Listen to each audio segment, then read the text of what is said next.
Who are you? I'm Viviana Luna. And what do you do? I am in marketing. I'm a graphic designer, I'm a multimedia artist, and a human being.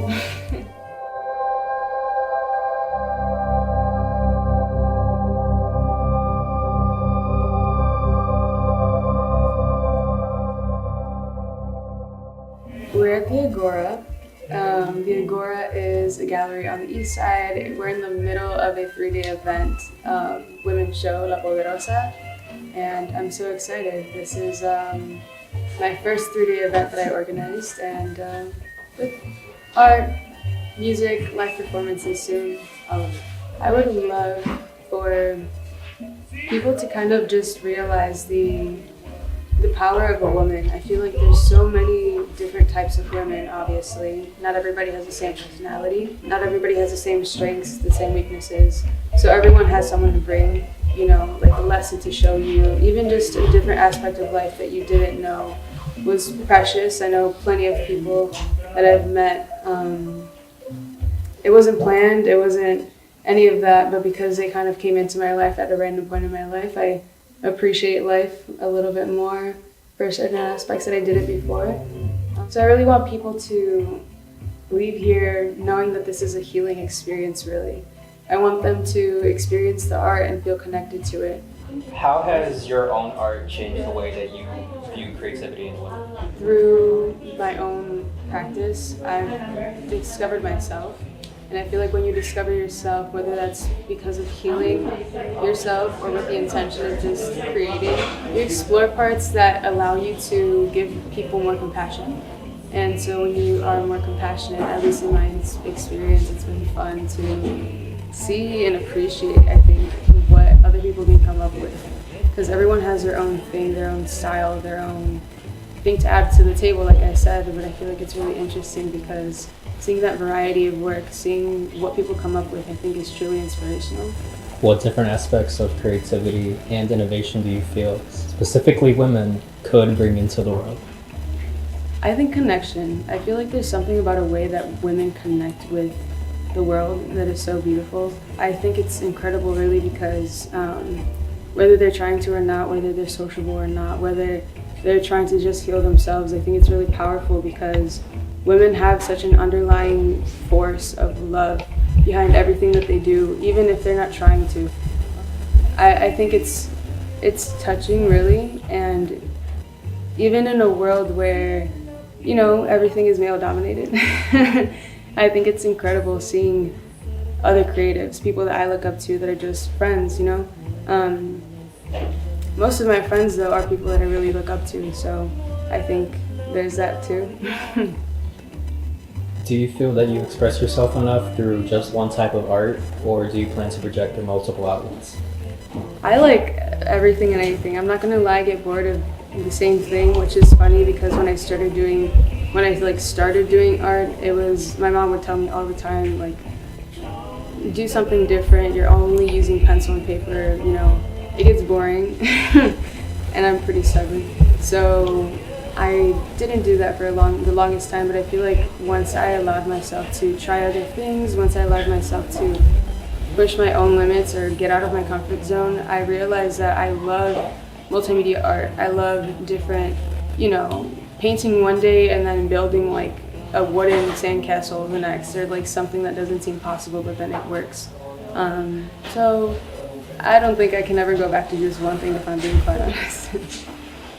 What recurring intentions do you apply to your art? It's shifted. I think the intention that I've shifted, it used to be for me, it was healing. I used to do a lot of self-portraits because it would help me discover myself.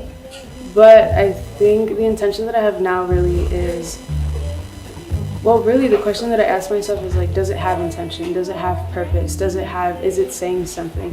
Is it just a pretty picture, which is fine sometimes if I'm feeling in the mood, but more often than not, it's something that I really connect with. It's like a problem that needs to be solved, like a puzzle that needs to be put together. So collaborative work is amazing for that, really. I think most of the projects that I do, most of the projects that I'm really excited about, even this one, to be honest, it's just out of pure stubbornness. The way that I kind of do things is like, if I want to do it bad enough, the idea comes to me, it excites me a lot.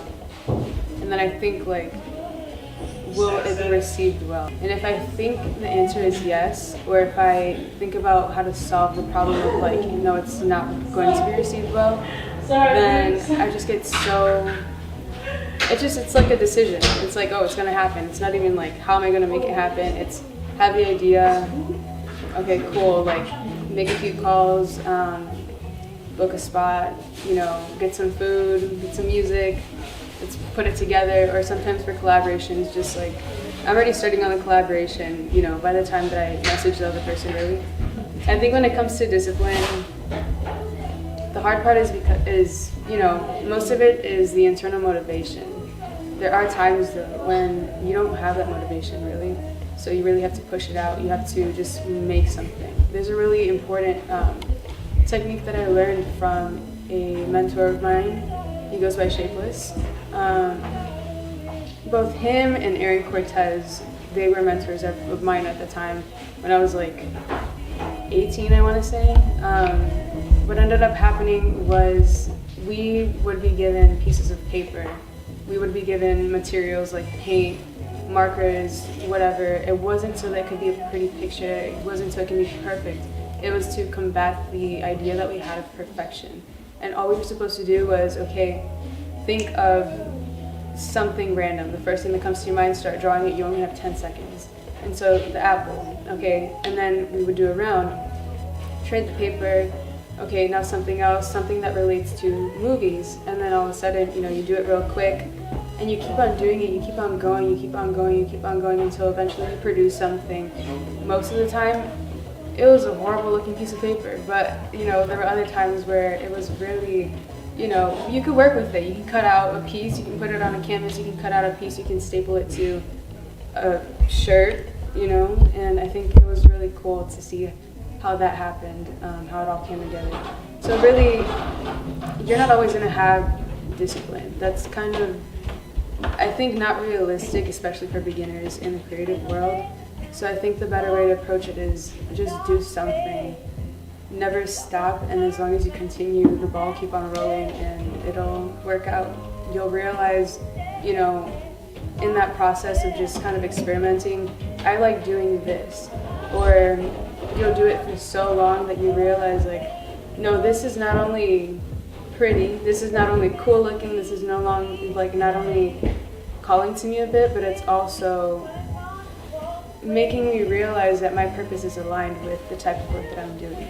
And I think that's when the discipline comes more easily, I would say, at least for me.